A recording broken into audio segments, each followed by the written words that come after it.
UBC 시청자 여러분, 정치신세계 청취자 여러분, 안녕하세요. 권순욱입니다. 지난번에 이명박 전 대통령이 삼성동 사무실에서 기자회견을 했죠. 그 기자회견문을 이렇게 들으면서 정말 귀 밝으신 분들은 눈치를 채셨을 겁니다. 노무현 대통령님께서 봉화사저로 기록물을 유출했다는 당시 이명박 측근들의 모함에 그 주변 측근들이 한 7, 8명이 검찰에 불려가고 이런 고초를 겪고 있을 때 노무현 대통령이 이명박한테 쓴 편지가 있습니다. 그 편지 문장하고 흐름이 굉장히 흡사하다는 그런 느낌을 받을 수 있었는데요. 그래서 제가 그 당시 그 기록물 유출 사건에 대해서 한번 정리를 다시 한번 해보고 싶어졌습니다. 잘 모르시는 분들도 또 계시기 때문에 이명박이 그때 도대체 무슨 짓을 했는지 다시 한번 정리를 하기 위해서 제가 오늘 그 당시 초대 대통령 기록관장을 역임하셨던 분을 모셨습니다. 임상경 전 기록관장님 모셨습니다. 안녕하세요. 안녕하세요. 네. 자, 임상경 기록관장님 잘 모르시는 분들 계실 텐데요. 그래서 소개 좀 잠깐 해드릴게요. 노무현 대통령님 재임 기간 동안 청와대 비서관으로 근무를 했었습니다. 그리고 기록 비서관도 하고 그러다가 초대 대통령 기록관장으로 임명이 됐죠. 그래서 대통령 기록물을 보존하고 보존하는 임무를 맡아서 기록관장 역임을 했고요. 그 이후에 무수한 일들이 벌어집니다. 그래서 그 이야기를 오늘 들어보도록 하겠습니다. 이명박 기자회견문 회견 그거 보셨죠? 예, TV로 봤습니다. 예. 이렇게 읽어내릴 때 어땠어요? 기록물 유출 사건 그 당시 어떻게 생각이 안 나시던가요? 저는 생각이 바로 나더라고. 바로 생각은 안 나고, 네. 다만 이제 TV로 보면서 여전히 이 이명박이라는 정치인, 대통령의 그 모습들이 과거에 문제 있었던 모습도 불쾌했던 네. 모습들이 주마등처럼 쭉 이렇게 떠오르더라고요. 네. 그래서 한마디 한마디가 신뢰할 수 없는 모습, 표절이라는 이제 네. 언론 지적도 있었습니다만 표절이라는 얘기하기보다는 자신을 어두운 모습, 잘못된 모습을 치장하게 급급한 모습의 반복이다. 이런 느낌 네. 여전히 들었죠. 우리 관장님하고 저희는 우리 기록 작업을 같이 한 적도 네. 있습니다. 네. 안 좋은 시절에 같이 했죠. 네. 예. 이게 참 좋은 기록이 아니고 우리 대통령님 돌아가시고 나서 서거하신 네. 이후에 제가 그때 우리 대통령님 홈페이지에 역사를 기록하는 사람들이라는 동호회를 이끌고 있었는데 그렇죠. 예. 저희 워크숍에 오셔가지고 기록 아카이빙에 대해서 강의를 해주셨어요. 네. 네. 그때 나온 책이 있습니다. 여러분 혹시 내 마음속 대통령이라는 책을 기억하십니까? 네. 내 마음속 대통령이라는 책에 들어간 방대한 자료 수집을 제가 그때 만들었던 역사를 기록하는 사람들이라는 동호회 회원님들하고 같이 작업했던 책입니다. 그 책에 보면 저는 이제 이름을 넣지 않고 우리 역사를 기록하는 사람들이라는 저희 동호회 단체 이름을 집어넣었는데요. 그때 김경수 의원이 노무현 대통령님의 기록은 역사입니다. 라는 친필을 그때 저희한테 주셔가지고 감명도 받았었는데, 기록 비서관을 하셨잖아요. 네. 청와대 계실 때 노무현 대통령님의 어떤 기록에 대한 철학, 생각, 이런 거 정말 귀가 따갑게 많이 들으셨을 것 같아요. 예. 그랬죠. 그러면서 또 이제 업무를 부여받고 지시사항을 이행하는 이제 입장이었는데 네. 노무현 대통령에 있어서의 기록이라고 하면 대통령 직무에 대한 깊이 있는 이제 책임감 네. 또는 다르게 표현하면 대통령직 수행 자체가 역사다라는 인식 네. 을 가지고 계셨던 것 같고 그런 책임감과 역사의식 속에서 당신의 말 한마디 한마디 또 행동 하나하나가 모두 기록되고 남고 보존돼야 되고 그것이 국민들한테 공개되어야 한다라는 원칙, 철학이 아주 분명하셨죠. 그래서 굉장히 어려운 작업들을 통해서 기록 혁신들이 좀 이루어져 왔었는데 이명박 대통령 시기에 다시 되돌이표가 되는 이런 이제 상황을 맞이하게 됐죠. 그때 그 기록 보관 막 이런 거 구체적으로 막 어떻게 해요? 어떻게 하는 거예요? 이제 그렇게 물어보시면 너무 제가 많은 얘기를 해야 되니까. 그냥, 그, 실제로 업무하실 때. 제일 중요한 거는 이제 기록관리 비서관 시절에는 대통령의 국정사항을 기록으로 남겨야 되는 게 제1의 과제입니다. 그러니까 기록관리 비서관 역할은 그거죠. 보존하는 이전 단계 생산 관리하는 것들이 이제 주요한 일이기 때문에 대통령 지근거리에서 말씀하시는 거를 잘 메모하고 녹음하고 또 이제 전속 사진사가 사진 찍고 이런 거를 뒤늦게 또 다 모으고 분류해서 정리하는 이런 작업들까지가 청와대 기록관리비서관, 지금 이제 국정기록비서관이죠. 국정기록비서관과 그 소속 행정관들이 실무적이고 행정적인 역할을 다 하는 거죠. 그리고 무엇보다 중요한 거는 이 기록들이 공개돼야 할 거냐, 즉각적으로 공개돼서 국민에게 알려될 것이냐, 아니면 이거는 일정 기간 정책 관련한 대통령 말씀은 기본적으로 확정되기 이전 단계는 공개될 수가 없기 때문에 이거는 몇 년 할 것이냐, 생산부서하고 같이, 주간부서하고 같이 상의하는 것, 그리고 이제 임기 말 퇴임을 준비할 때는 그 중에 어떤 기록을 봉인 수준으로 대통령 지정 기록물이라고 하지요. 그런 제도를 만들어서 봉인할 기록들을 엄설하는 겁니다. 과하면은 국민의 알 권리를 침해할 것이고, 과소하면은 뭐 불필요하게 오해, 정쟁 뭐 이런 문제를 불러일으키기 때문에 기록 보존에도 도움이 안 되는 것이고, 당의 대통령과 전직 대통령과의 뭐 문제도 있을 수 있다. 이런 차원에서 엄선을 해야 되는 문제. 그거를 그러면 기록 비서관실에서 1차로 그렇게 분류를 하고, 그럼 최종적으로 그 분류, 쪽으로 결정하는 권한은 누가 갖고 있어요? 일단 기록은 두 가지 유형이 있습니다. 대통령 기록물에 있어서 대통령 지정 기록물은 대통령이 결정하시는 거예요. 대통령 본인이 결정하시는 거예요? 그 외에 이제 비밀, 뭐 비공개 기록, 그러니까 공개 기록은 사실 뭐 판단할 여지가 없는 건데, 비공개 또는 비밀 기록들은 생산 부서가 1차 판단을 하고 그렇게 결정 지어질 수 있는 거지요.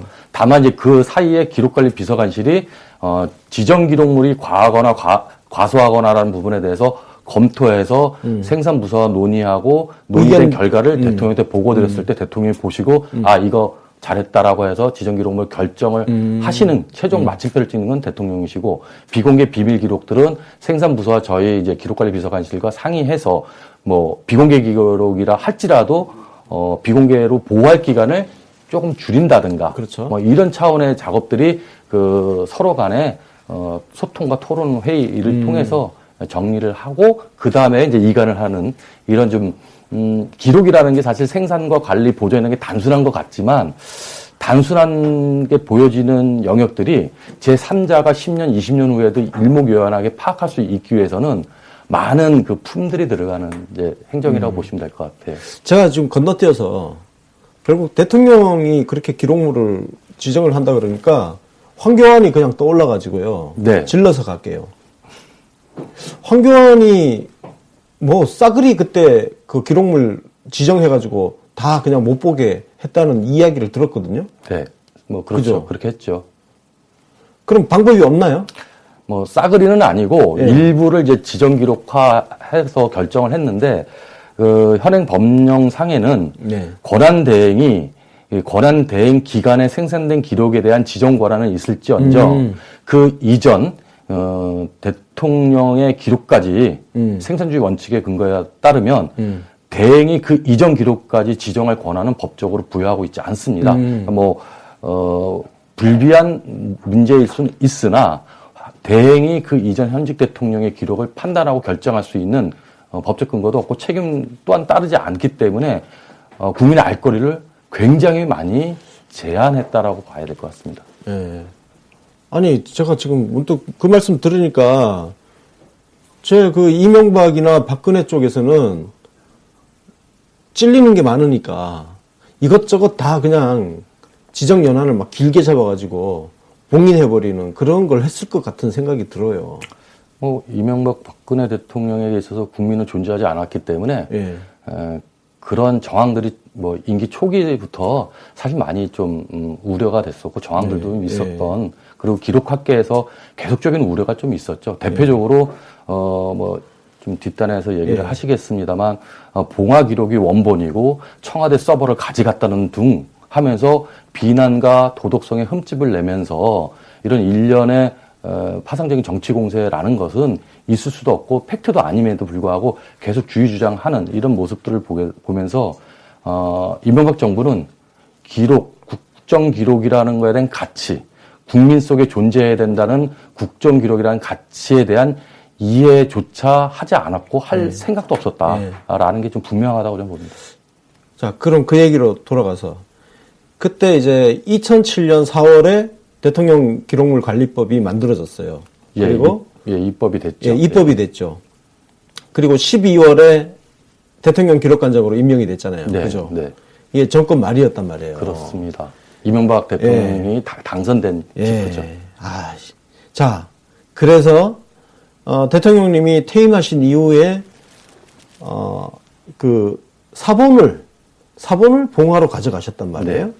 그런데 광우병 촛불 집회 일어나고 나서 정권 지지도 뚝 떨어지고 그 순간에 기록물 유출 사건이 나왔어요.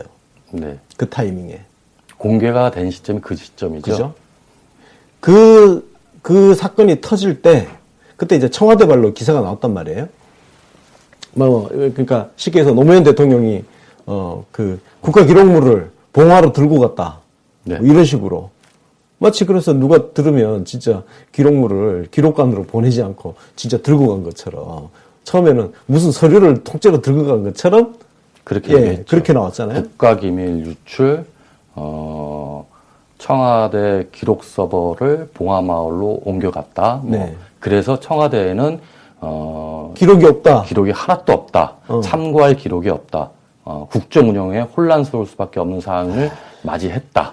그래서 모든 원인과 책임을 그 당시 광우병 파동이라든가 국정 현안에 대한 그 미스나 혼선에 대해서 모든 책임을 당시 이제 노무현 전 대통령이 기록을 다 가져갔기 때문에 그랬다. 이렇게 이제 비난을 하고 공세를 했었죠. 그렇죠. 그러니까 결국은 기록물 유출 사건이라는 것 자체가 왜 만들어졌냐? 그때 급격하게 떨어진 그 여론 지지율, 그 책임을 노무현 대통령한테 전부 덮어씌우기 위해서 꺼내놓은, 그죠? 네, 그래서 언론 플레이를 하면서 그러니까 하나하나 또 이제 우리 대통령님이 그 측근 우리 뭐 김경수 의원이라든지 봉화에서 하나하나 이제 반박을 하기 시작했어요. 그때 그 일이 벌어지고 있는 그때 대통령 기록관장이었잖아요. 네, 그랬죠. 노무현 대통령께서 임명을 하셨지만 여전히 이명박 밑에서도 기록관장을 하고 있었는데 사임 압력 없었어요? 고전에 한두 가지 좀 전제로 좀 말씀드릴 게 있는데요. 대통령 기록물 사건이라고 하는 봉화 기록 사건은 사실 언론에 공개된 시점은 4월 달에 잠깐 나오고 6월 달에 본격적으로 기사가 되기 시작했어요. 그러나 제가 알기로는 이명박 대통령이 취임과 동시에 청와대 입성한 그 날서부터 시작해서 많은 기록들을 그러니까 사본을 남겨놓은 것도 있습니다. 인수인계상 이런 업무 매뉴얼이라든가 고유 업무에 대한 스탠다드한 그 처리 내역들을 참고하라는 취지로 인수인계를 한 5만여 건을 남겨놨었습니다. 근데 그런 기록들까지 쫙 훑어보면서 남아있는 대기 인력에 대한 조사. 그리고 저도 기억이 정확하진 않습니다만 3월 중순, 3월 한 16, 18일 정도에 불려와서 조사도 받고 무슨 그때부터 시작한 겁니다. 봉화에 기록이 유출된 거에 대해서 아는 바가 있느냐. 이런 원본 유출에 대한 문제. 처음부터 원본 유출로 몰아간 그렇죠. 거네요. 그렇게 이제 아마 임기 시작 전서부터 계획돼 있었던 거 아닌가라는 이제 짐작이 되고 그 계획했던 당시에 그 어느 정도로 가져갈 것인가는 제가 예측하기는 어렵지만 초기에는 그렇게 큰 사이즈로 가져갈 생각은 없지 않았었는가 이렇게 생각을 하는데 말씀 주신 대로 광우병 파동 등등에 대한 또 국정 혼선에 대한 책임을 떠넘길 만한 정책 상대가 좀 필요했고, 그것이 이제 노무현 가장 전임 대통령 자기와 견줘보고 비교할 수 있는 전임 대통령의 흠결을 만들어내는 것이 유의미할 거다, 도움이 될 거다 이런 판단에서 키워졌던 거 아닌가 싶고요. 또 이제 전제돼야 될 거 하나는 뭐냐면 전임 대통령이 임명을 한 겁니다. 그러니까 퇴임 직전에 저를 대통령 기록관장으로 임명을 하셨는데 실제 임기는 차기 대통령 임기하고 같이 가는 5년 임기제였습니다. 그 취지는 뭐냐면 전직 대통령이 최초로, 그러니까 노무현 대통령이 최초로 대통령 기록물을 전부를 이관을 하게 됩니다. 헌정사 최초로.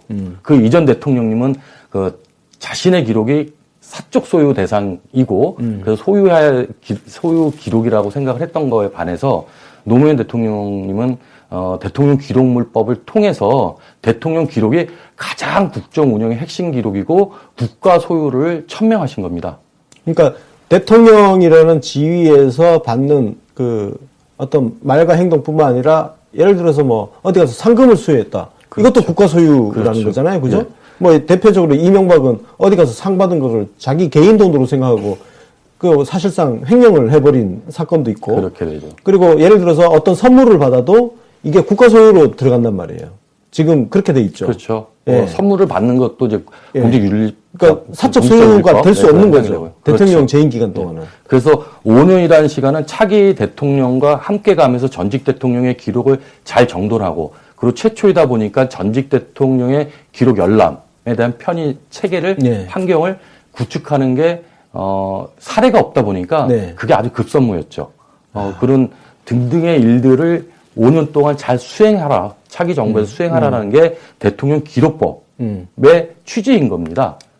그런데 이명박 대통령은 취임을 하자마자 권한을 행사하는 그 시점부터 대통령 기록에 대한 문제, 그리고 조직에 대한 문제, 전임 대통령이 임명한 사람들에 대한 이제 예를 들면 뭐 조사, 그래서 조사, 뭐 겁박, 회유, 뭐 이런 것들이 당시 청와대 남아 있던 인수인계 때문에 그렇죠. 대기했던 일반직 공무원도 있고 별정직 공무원도 남아 있습니다. 그래서 그들에 대한 조사서부터 시작을 해서 뭐 현직에 있는 저까지 그것도 뭐 취임한 지 한 달도 안 돼서 불러서 조사하기 시작했고 계속적으로 이제 서너 차례 조사를 또 별도로 또 받게 됐죠. 서너 번이나 받았어요. 한 가지 더 이제 그렇죠. 그래서 물어보신 말씀은 왜 사임 안 했냐, 왜 퇴임 안 했냐. 그거는 조금 더 뒤에. 그런데 이제 약간의 에피소드라고 할까요? 뭐 말 나온 김에 아까 이제 말씀하셨던 회유, 겁박 이런 거 뭐 여러 가지가 있죠. 솔직히 얘기해라, 사실대로 얘기해라, 이건 문제 있는 거 아니냐에 동의해라, 등등이지요. 처음부터 유출로 딱 프레임 짜놓고. 그렇죠. 근데 맨 처음에 조사를 받을 땐 유출에 대한 문제의식을 강하게 어필하기보다는 이런 것이 있다라는 사실에 대해서 협조해라. 조사에 협조해라. 뭐 이런 식으로 이제 시작이 되고. 범죄인 취급했네? 범죄 혐의자 취급하는 가장 실무 범죄자로 봤죠. 그러니까 기록에 대한 담당자이다 보니까. 맞아. 노무현 대통령이 임명한 초대 대통령 기록관장이고 하니까, 저 임상경, 쟤는 노무현, 그 특별 지시를 받고 뭔가 기록을, 그렇죠. 뭔가 관리하거나 하여튼 뒤로 빼돌리는 역할, 뭐 이런 걸 맡았을 거다. 뭐 이런 식으로 접근한 거죠. 그 당시에는 타깃이 될 수 있는 그 사람이 1차적으로 저일 수 있었던 거죠.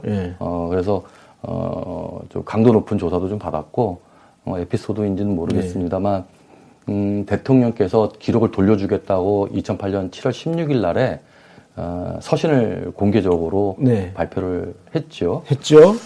자, 근데 그 시간에 제가 그 시간에 조사받고 겁박과 해유를 받고 있었던 시간이었습니다. 그래서 뒤늦게 조사가 그 덕분에 서신이 공개된 덕분에 조사가 예상보다 단축됐죠. 자, 그러면 이 타이밍에서 우리 노무현 대통령께서 이명박한테 보낸 편지를 한번 읽고 넘어가도록 하겠습니다. 이명박 대통령님, 기록 사본은 돌려드리겠습니다. 사리를 가지고 다투어 보고 싶었습니다. 법률을 가지고 다투어 볼 여지도 있다고 생각했습니다. 열람권을 보장받기 위하여 협상이라도 해보고 싶었습니다. 그래서 버티었습니다. 모두 나의 지시로 비롯된 일이니 설사 법적 절차에 들어가더라도 내가 감당하면 될 것이라고 생각했습니다. 그런데 이미 퇴직한 비서관 행정관 7, 8명을 고발하겠다고 하는 마당이니 내가 어떻게 더 버티겠습니까? 내 지시를 따랐던 힘없는 사람들이 어떤 고초를 당할지 알 수 없는 마당이니 더 버틸 수가 없습니다. 이명박 대통령님, 모두 내가 지시해서 생겨난 일입니다. 나에게 책임을 묻되 힘없는 실무자들을 희생양으로 삼는 일은 없도록 해주시기 바랍니다. 기록은 국가기록원에 돌려드리겠습니다. 전직 대통령을 예우하는 문화 하나만큼은 전통을 확실히 세우겠다. 이명박 대통령 스스로 먼저 꺼낸 말입니다. 내가 무슨 말을 한 끝에 답으로 한 말이 아닙니다. 한 번도 아니고 만날 때마다 전화할 때마다 거듭 다짐으로 말했습니다. 그 말을 듣는 순간에는 자존심이 좀 상하기도 했으나 진심으로 받아들이면서 감사하다고 말씀드렸습니다. 그리고 은근히 기대를 하기도 했습니다. 그 말씀을 믿고 저번에 전화를 드렸습니다. 보도를 보고 비로소 알았다고 했습니다. 이때도 전직 대통령 문화를 말했습니다. 그리고 부속실장을 통해 연락을 주겠다고 했습니다. 그래서 선처를 기다렸습니다. 그러나 한참을 기다려도 연락이 없어서 다시 전화를 드렸습니다. 이번에는 연결이 되지 않았습니다. 몇 차례를 미루고 하더니 결국 담당 수석이 설명을 드릴 것이다 라는 부속실장의 전갈만 받았습니다. 우리 쪽 수석 비서관을 했던 사람이 담당 수석과 여러 차례 통화를 시도해 보았지만 역시 통화가 되지 않았습니다. 지금도 내가 처한 상황을 믿을 수가 없습니다. 전직 대통령은 내가 잘 모시겠다.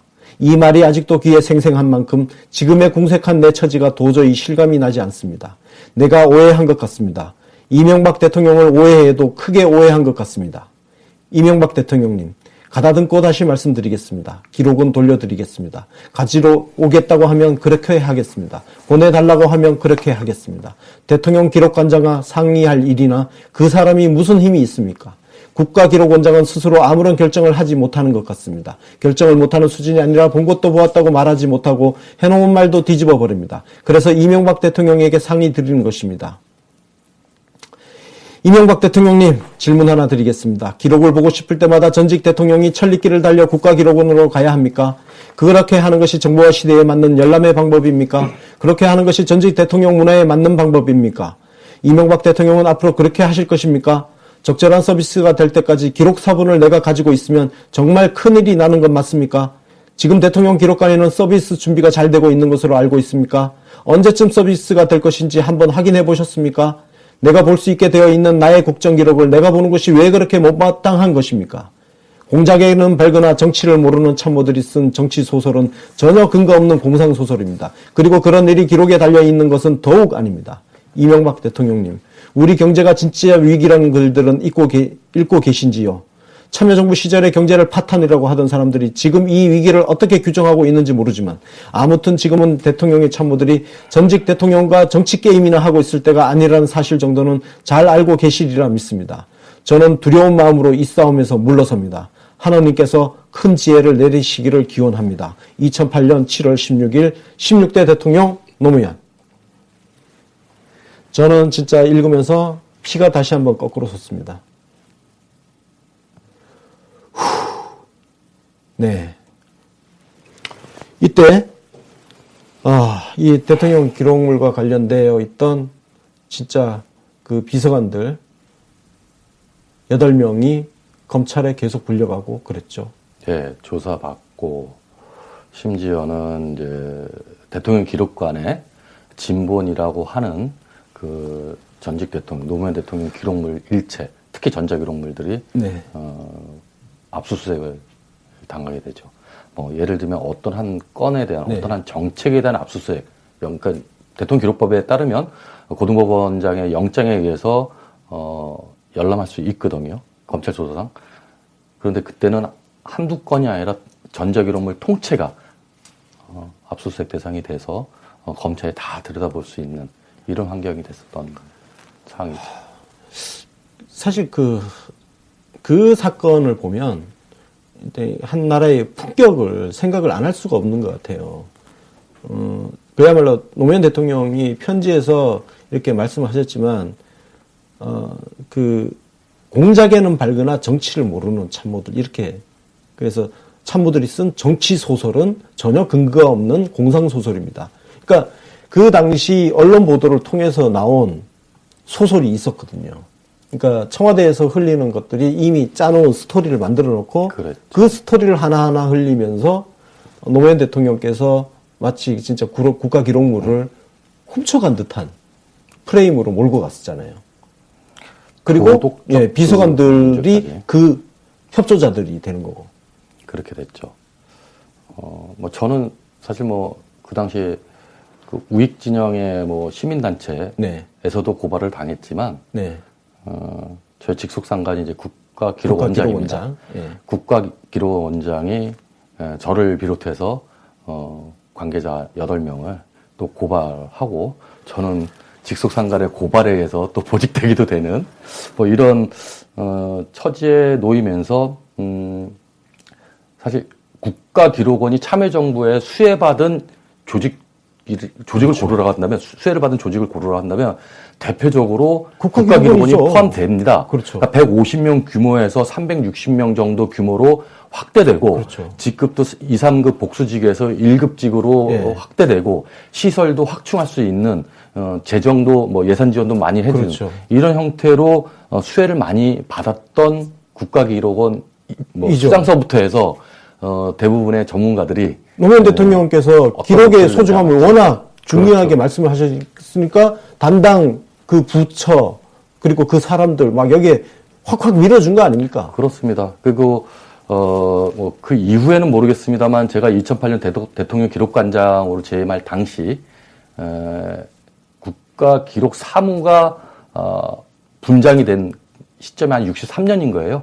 63년으로부터 2007년도까지 대통령이 당신의 기록을 포함한 국가기록을 관장하거나 담당하는 시설과 기관을 방문해 본 적이 한 번도 없습니다. 근데 2008년 1월 22일 날 대통령 기록관이 당시 이제 성남에 있을 때 방문을 하시고 격려를 하십니다. 많은 얘기도 하셨지만 그 방문 행사를 마치고 떠날 때 대통령 기록관 직원과 관계된 직원들이 배웅을 나오는 그 자리에서 마지막 한 말씀이 뭐냐면 저도 기록인입니다. 기록인으로 생각해 주십시오라고 하고 자리를 떠나셨는데 그로부터 6개월도 채 되지 않아서 노무현 대통령이 국가기록 제도나 법령을 위배하고 훼손시킨 제1의 역사적 죄인으로서 그 내모는 과정에 어느 누구도 목소리를 내지 못했던 이런 모습이 무지 안타깝죠. 제가 말이에요. 그래서 그 이제 여쭤볼 건데 국가기록원에서 봉화 사저를 방문 조사를 합니다. 네, 했죠. 그죠? 두 차례 했습니다. 두 차례 방문을 했고요. 국가기록원장 이하 국가기록원 직원들은 사실 노무현 대통령이 정말 키워준 조직이고 한데도 불구하고 사실 우리 노무현 대통령님 배신했어요. 그렇습니다. 네.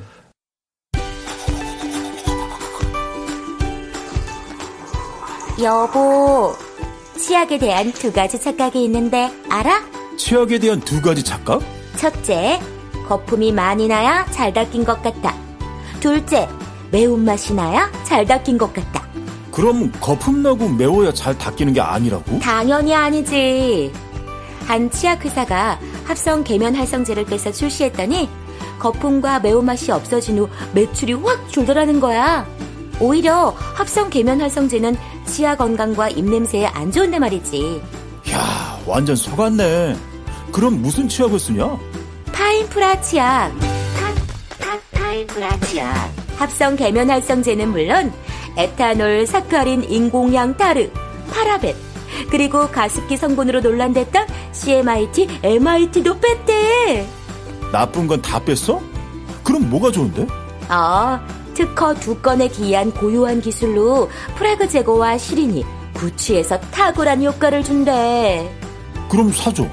장바구니에 담아놨다. 질러. 당장 사야겠네. 파인프라 치약. 정치 신세계 샵에서 만나보세요.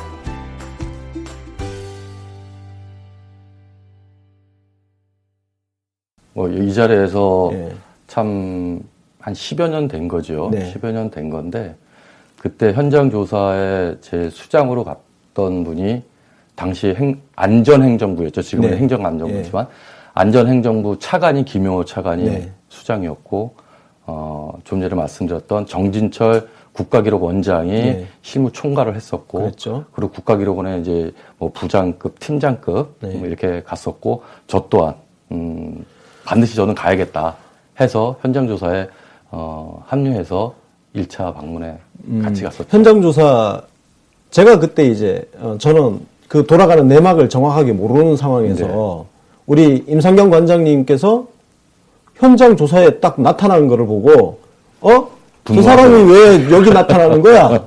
안 그래도 사실 그 당시 이미 국가기록원한테 진짜 화가 나 있었거든요. 국가기록원에서 소신 있게 한마디만 하면 되는 거예요. 그런데 대통령님께서 그 사본을 봉화에 가져간 게 문제 없다는 한마디만 하면 저쪽에 정치 공작이 크게 세게 더 이상 나가기도 힘든 상황이 될 수도 있는데 그 날을 국가기록원에서 한마디도 누구도 하지 않았고 심지어 오히려 부역이라고 할 수 있는 현장 조사를 나왔네? 아우 진짜 빡치잖아요. 화가 나는데 여기에 임상경이 나타났어. 저 사람 여기 왜 오는 거야? 저 배신자가 된 거야? 뭐 이런 생각을 했단 말이에요. 그 당시에. 그럴 법하죠. 예, 그 배경을 한번 설명을 해주십시오. 이제 말은 현장 조사지만 네. 대면 상의라고 하는 부분도 있었어요. 네. 그러니까 노무현 대통령님과 그 봉화의 참모진들을 한 축으로 그리고 국가기록원 뭐 차관을 비롯해서 뭐 정진철 국가기록원장 그리고 실무자들 이렇게 이 기록이 이 반환을 어떻게 할 것인가, 그러면 반환 조건은 또 열람에 대한 환경을 어떻게 구축할 것인가 이런 얘기를 뭐 1시간 넘게 좀 주거니 받거니 했습니다. 당시 이제 그게 이제 메인이었고, 그리고 이제 그 봉화 사본 기록에도 사실 비밀도 좀 있기 때문에 그런 기록들이 어떻게 관리되고 있는가라는 환경을 좀 조사한다는 취지였지요. 그래서 첫 번째 한 시간 넘게 노무현 대통령께서 기록의 열람을 자주 하고 새벽에도 해야 되고 뭐 집필을 하시기 위해서 수시로 보셔야 되니까 그렇죠. 그런 편의 환경들을 제공해 준다면 여기 있는 거 다 즉각 가져갈 수 있다. 다만 열람 편의 환경들을 어떻게 해주고 언제까지 해줄 것인지에 대해서는 서로 상의해서 확정 진 다음에 진행해도 늦지 않다. 반면에 당시 이제 뭐 현장 조사반이던 상의를 하기 위해 내려갔던 사람이던 간에 그분들은 이제 뭐 청와대 오더를 받아서 1차 회수, 2차 편의 제공에 대한 협의 뭐 이런 순서로 이제 얘기를 하다 보니까 접점을 찾지는 못했죠. 근데 이제 그때 제가 갔던 이유는 뭐 공개적으로 국가기록원 내에서 이건 사본이다. 뭐 청와대 서버를 가져간 것이 아니다. 라고 얘기를 했겠죠, 당연히. 했는데 그게 공개되지를 못하는 거예요. 그래서 노무현 대통령께서 그런 저와 다를 바 없는 동일한 취지로 무게감 있게 요구를 하셨고 그 요구가 저는 정당하다고 그 자리에서 끄떡끄떡 거린 거고 그리고 다른 이제 사람들이 그거에 대해 이견을 달던가 또는 되도 않는 비논리적인 사항으로 뭐 사실 겁박도 하는 모습도 없지 않아 있었습니다.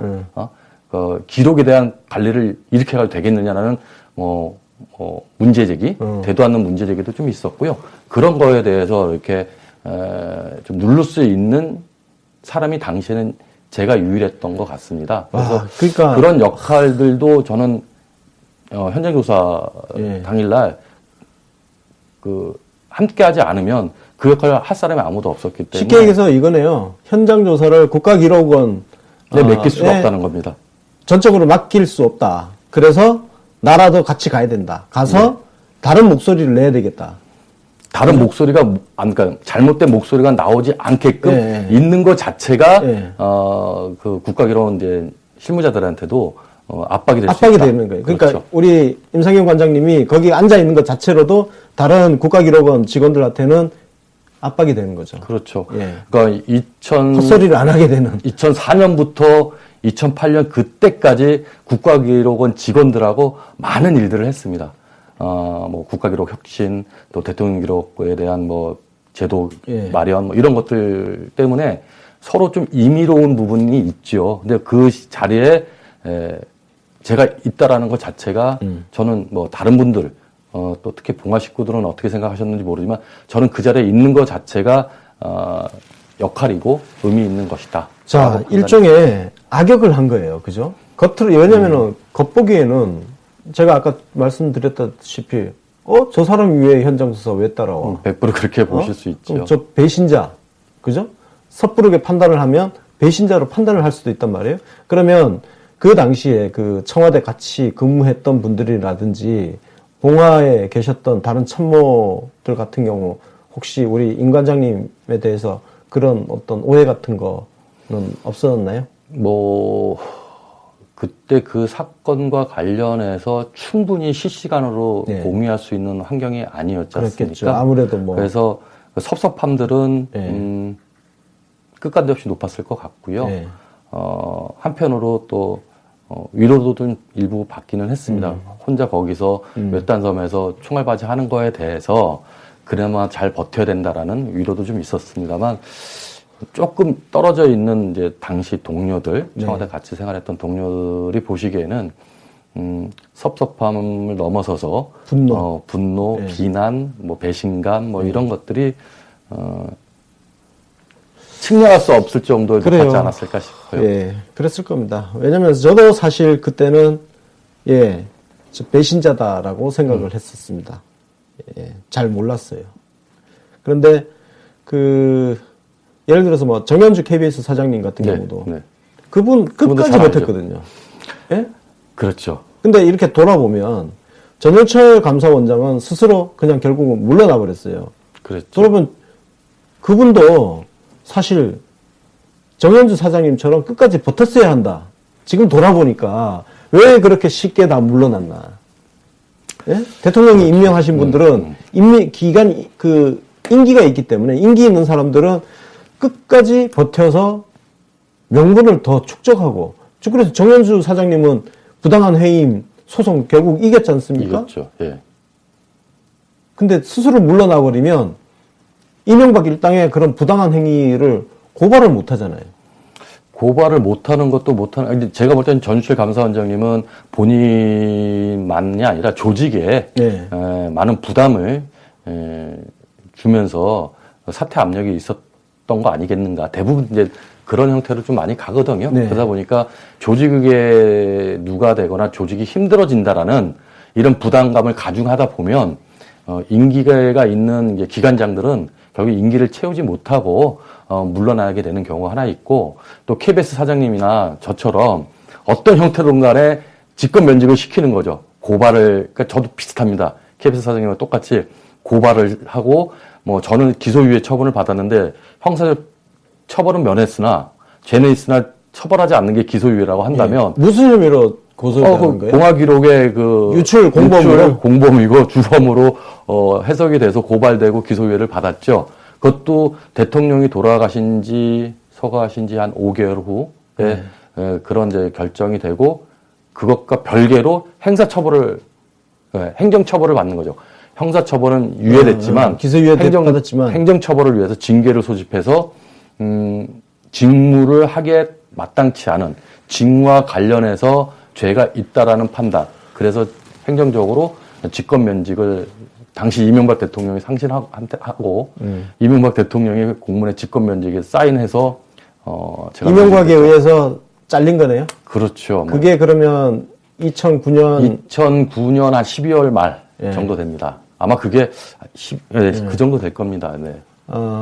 그러니까 임기가 원래 5년인데 그렇습니다. 임기 2년을 하고 실제로는 이제 고발됐던 시점이 제가 임기 시작한 지 한 7개월도 채 되지 않은 시점에 고발과 동시에 이제 직무에서 보직되기가 되죠.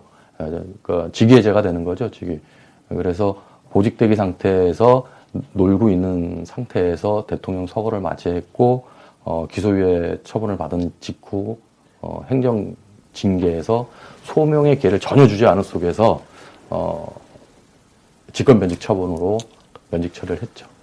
그리고 다른 그 비서관들이나 보좌관들 같은 경우 그 사건이 그냥 다 중지됐죠. 네, 뭐 일부는 그 무죄, 선고 문제로 일부는 기소유예. 근데 저만 당시에 고발됐던 저희 동료들 중에 저만 당시 현직 공무원이었기 때문에 직권면직이라는 행정처벌을 하게 된 거죠.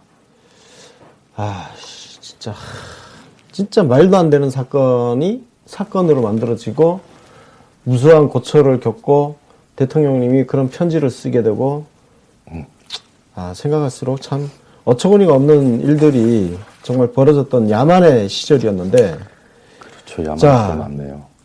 그러면 국가 기록을 이렇게 보존하셨던 입장에서 그 뒤에 NLL 대화록 유출 사건이 일어나잖아요. 2012년도에.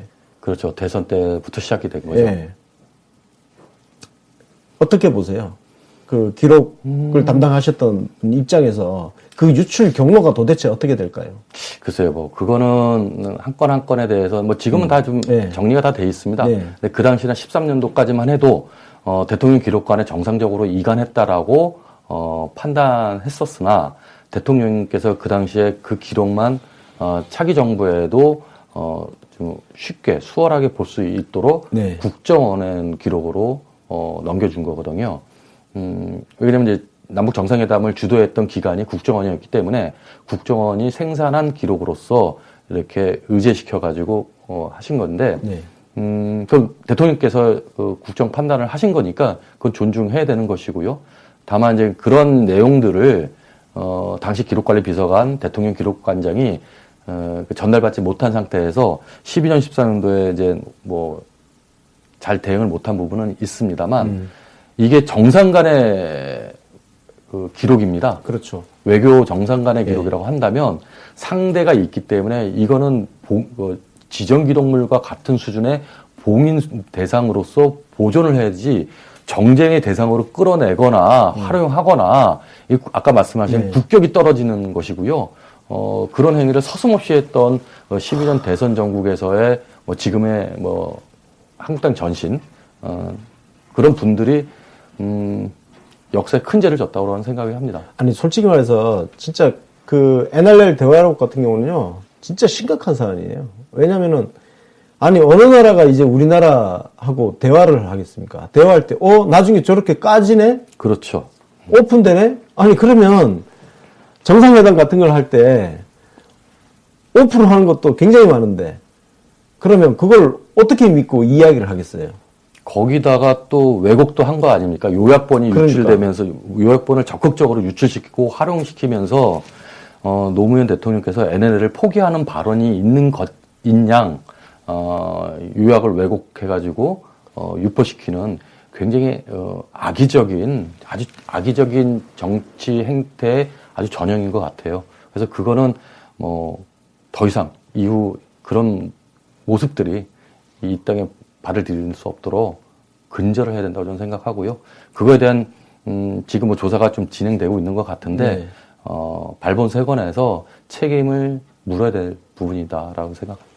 혹시 우리 대통령님 배신했던 그 당시 그 국가기록원장이라든지 그 직원들 근황은 혹시 아세요? 어떻게들 지내나요? 일부는 이제 퇴직하셨고, 전문가들은 연령이 돼서 퇴직하셨고, 또 일부는 여전히 남아서, 국가기록에 대한 전문성을 발휘하는 자리에 좀 있지요. 그래서 이번에 이제 국가기록원장이 원래 이제 일반 공직자가 가는 자리를 민간 개방을 해서, 이제 교수님이 아주 유능하신 그리고 올거진 교수님이 이제 국가기록원장 그 덕성여대 문헌정보학과 교수이신 이소영 교수님이 이제 공모에 참여해서 결과 보니까 원장 취임하셨더라고요. 그래서 괜찮은 분이신가요? 제가 2004년도부터 이제 기록 관련한 업무들을 보게 되면서 지금까지 보면서 훌륭하신 분으로 제가 기억을 하고 있고 그렇게 생각하고 있습니다. 그때 우리 대통령님 봉화사저로 갔던 사본 이게 명확한 규정이 없어서 정쟁의 대상으로 올라갔잖아요. 그 규정은 어떻게 후에 추후 보완이 됐나요? 조금 보완이 됐고요. 온라인 서비스라는 개념에 조금 더 이제 법령 개정이 있었던 거지요. 그래서 지금 이명박 대통령은 일부 뭐 비밀 기록 등을 제외하고는 열람을 온라인으로 하지 않을까. 그 이상은 제가 뭐 그렇죠. 확인이 안 되니까. 네. 근데 지금은 확인을 할 수 있는, 뭐 제가 아니어도 확인할 수 있고 뭐 제대로 좀 정리정돈을 할 수 있는 분들이 다 계셔서 좀 다행이라고 생각하고요. 그 당시에는 노무현 대통령께서 기록을 갖고 있는 것 자체가 이명박 정부의 부담이라고 생각을 했던 거고, 노무현 대통령님이 봉화에 존재하시는 것, 그래서 많은 북특정 그 국민들하고 이렇게 접촉하는 그렇죠. 거에 대해서 매일매일. 그렇죠. 그런 거에 대해서 정말 있어서는 안 되고 용납해서는 안 되는 모습이라고 생각했던 것 같습니다. 이명박 정권은. 그러니까 이명박은 제가 보기에는 열등감 컴플렉스 덩어리라고 저는 생각하는데, 제가 그래서 이 심리학 전문가분을 이미 인터뷰 섭외를 해놨어요. 이명박을 심리적으로 분석을 해보려고. 저 유명하신 그 황상민 교수님 인터뷰 섭외되어 있습니다. 예. 그 뭐 이미 말씀드렸으니까 저 우리 시청자님들한테 미리 예고해 드리는데요. 2월 1일 오후 4시로 되어 있습니다. 2월 1일 오후 4시에 황상민 교수님 나오셔가지고 이명박을 심리학적으로 아주 그냥 1시간 동안 아주 깨알같이 분석을 해보려고 합니다. 근데 그 당시 상황이 그래요. 광우병 촛불 집회로 인해서 이명박 인기는 진짜 계속 떨어지고 있는데, 퇴임하신 대통령님이 계시는 봉화마을은 매일 인산인해인 거예요. 예? 그랬죠. 예. 그러니까 쉽게 얘기해서 이명박 입장에서는 이런 거예요. 진짜 하늘에 태양이 2개가 떠 있는 거야. 자기가 대한민국 원톱이어야 되는데, 그렇죠. 저기 저 남쪽에 봉화마을에 자기보다 더 인기 좋은 전직 대통령이 계시네? 이게 눈 뜨고 못 보는 거죠. 그렇습니다. 그런 정서가 아주 그냥 밑바닥에 아주 쫙 깔려있는 정권이었다고 보시면 될 것 같아요. 진짜 이명박은 생각할수록 진짜 대한민국 역사상 최악의 최악.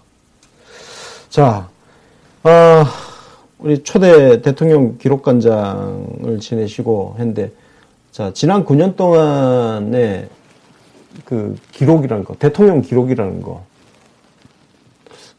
뭐 지금 어떻게 보관되고 있는지 솔직히 진짜 궁금해요. 어떻게 잘 보관되고 있을까요? 그렇게 믿고 싶고요.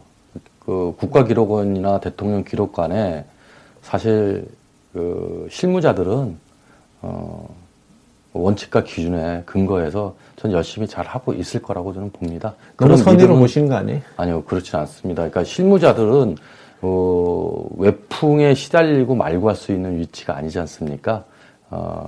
그래서 그런데 왜 노무현 대통령이 그때 기록물 유출 프레임 짜서 노무현 대통령이 공격할 때 누구도 그렇게 소신 있게 말 한마디를 안 했을까요? 실무자들에게는 스피커가 없었다라고 보시는 게 맞지 않을까 싶고요. 먹고 사니즘의 구차함일까요? 모두를 그렇게 그렇게 밀어붙이는 건 아닌 것 같고. 아유, 우리 관장님 참 너무 반듯하셔. 네. 근데 저도 이제 좀 에피소드를 하나 말씀드리면, 제가 막 이제 오늘 이 자리를 나오게 해서 옛날 기억을 막 더듬다가, 제가 하여튼 많은 인터뷰를 당시 했었습니다. 근데 실제로 실명으로 나간 경우는 좀 드물고요. 뭐 익명 관계자, 뭐 고위 관계자 이런 형태로 좀 많이 나갔죠. 그러면서 당시 청와대가 성명을 내거나 입장을 발표해서 뭐 원본이 없어서 청와대 빈 깡통만 남아서 뭐 이러면서 뭐 국가안보 대응에 혼선이 있다 뭐 이런 식의 계속 그 브리핑들이 있을 때마다 기자들이 이제 전화 오게 되고 많은 기자들이 많으니까 이제 응대를 하게 되고, 다만 제가 이런 정보와 판단들을 제공할 수 있도록 약간의 익명을 요구한 바가 있었습니다. 근데 한번 지금 이제 갖고 나왔는데 한겨레 이제 7월 9일자에 일면 기사 타이틀이 뭐냐면 국가기록원 참여정부 자료 진본 넘겨받았다. 뭐 이런 기사가 떠요, 일면에. 진본을 넘겨받았고 청와대 사본 기록은 있어서는 안 되기 때문에 삭제하고 폐기하는 게 맞고 또 봉화마을에 있는 그 이지원 시스템은 사본이지 청와대 서버가 아니다. 뭐 이런 몇 가지를 이제 당시 한겨레 친한 기자하고 상의해가지고 의논을 하면 아니 인터뷰를 하면서 그 기사가 일면에 올라가고 그로부터 이제 언론 접촉조차 이제 금지령이 떨어지는.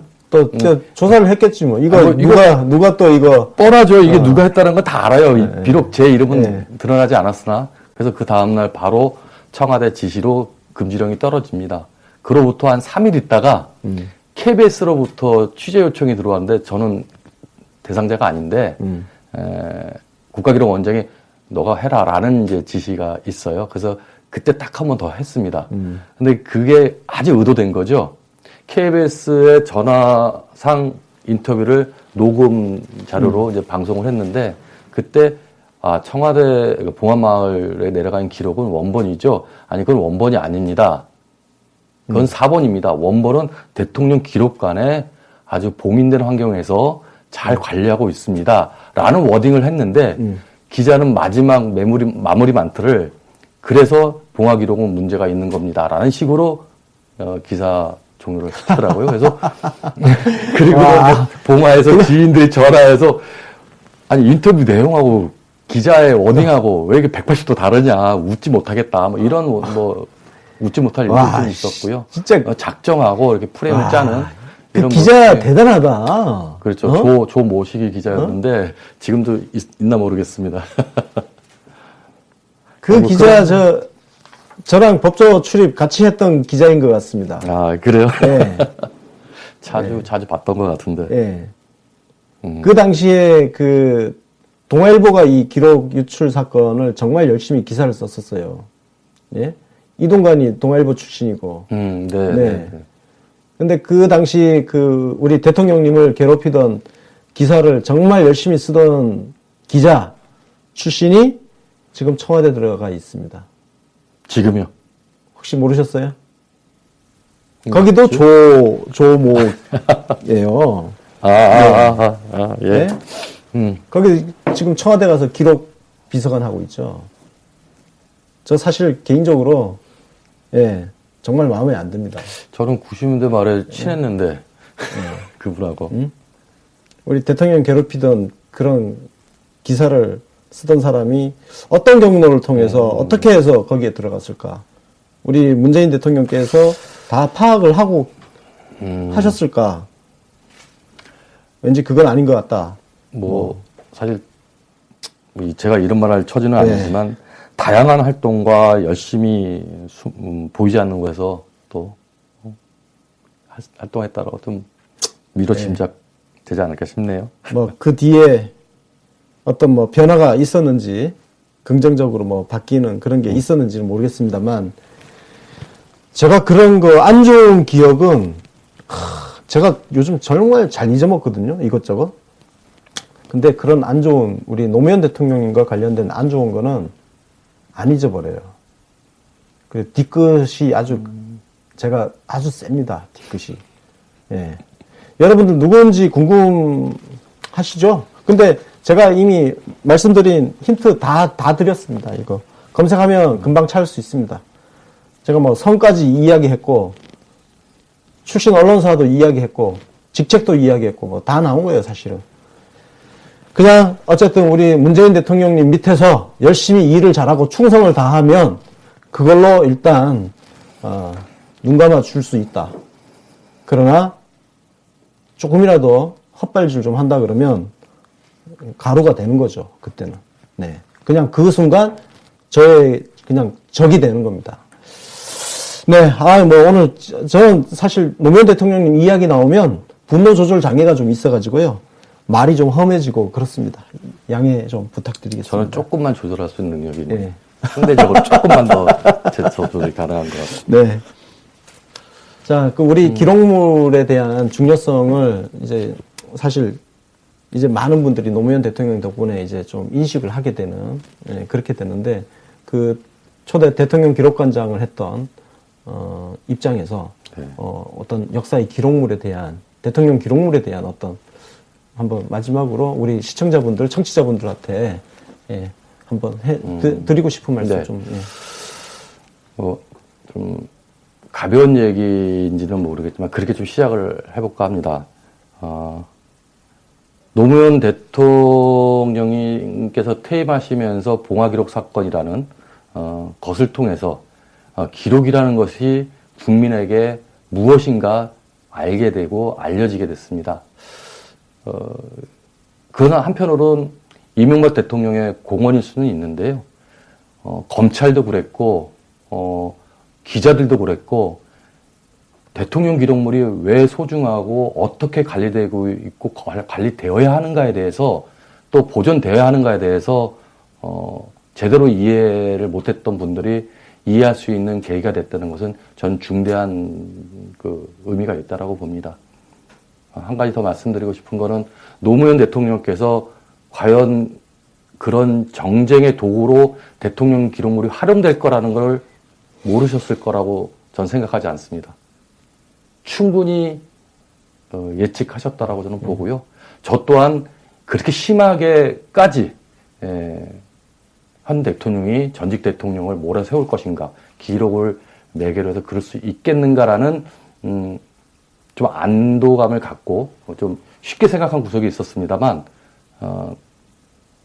노무현 대통령은 그것까지 감내하면서 역사 속에 대통령 기록은 국가 기록이고 역사 기록이라는 그 원칙과 철학을 유일하게 준수하고 감당하셨던 대통령이십니다. 왜 그랬냐면 당신의 일거수일투족에 대한 그 중요성이 아니라 그렇게 해야지 공직사의 투명성과 그 행정의 책임성 그리고 정책에 대한 실명적인 그 뭐라고 할까요? 분명함들을 담보할 수 있겠다라는 판단 때문이었고 공직의 기강과 감사와 무슨 어떤 형태로도 공직기강을 투명하게 공직을 투명하게 맑게 하는 데 있어서 이 기록을 잘 관리하는 것만큼 좋은 보약은 없고 좋은 미천 없다라고 판단하신 것 같습니다. 그래서 이명박 박근혜 대통령은 근 9년 동안 대통령 기록만이 아니라 주요한 국가 기록에 대한 존재 자체, 보존 자체에 대해서 등한시할 수밖에 없는 정권이었고요. 이제 문재인 정부에서 이 역사적인 성과들이 되돌려지지 않기 위해서는 기록의 문화가 강화돼야 되고 그러기 위해서는 행정의 투명성과 책임성이 높아지는 그리고 그것을 지켜내는 것은 문재인 정부가 잘했을 때는 끊임없이 지지하고 끊임없이 격려하고 그것이 내 몫이고 남의 몫이 아닌 우리 몫이라고 했을 때에만 계속 역사의 그 성과들은 앞으로 굴러갈 수 있다고 생각합니다. 노무현 대통령의 그 아픔이 되풀이되지 않는 것은 뭐 이 방송을 시청하는 분이시나 진행하는 권수석 대표님이나 저나 다 함께 고민하고 행동하고 부단히 노력하는 모습을 함께 가져갔으면 좋겠습니다.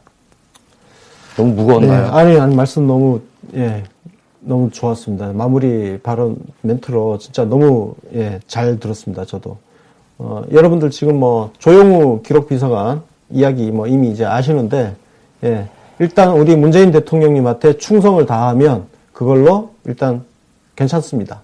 네, 그죠? 우리 그렇지 않습니까? 우리는 하여튼 대통령님한테 충성만 다하면 괜찮다. 배신만 때리지 않으면 된다. 그 기준으로 잘 하라고 격려를 해 주십시오. 네, 욕하지 말고요. 네, 자 오늘 그 노무현 대통령님의 그 기록물 유출 사건과 관련해서 우리 임상경 전 대통령 기록관장님 모시고 좋은 말씀 들어봤습니다. 앞으로도 다양한 주제로 다양한 분들을 모시고 좋은 인터뷰를 만들어 가도록 노력하겠습니다. 지금까지 시청해주신 UBC 시청자 여러분 그리고 정치신세계 청취자 여러분 감사합니다.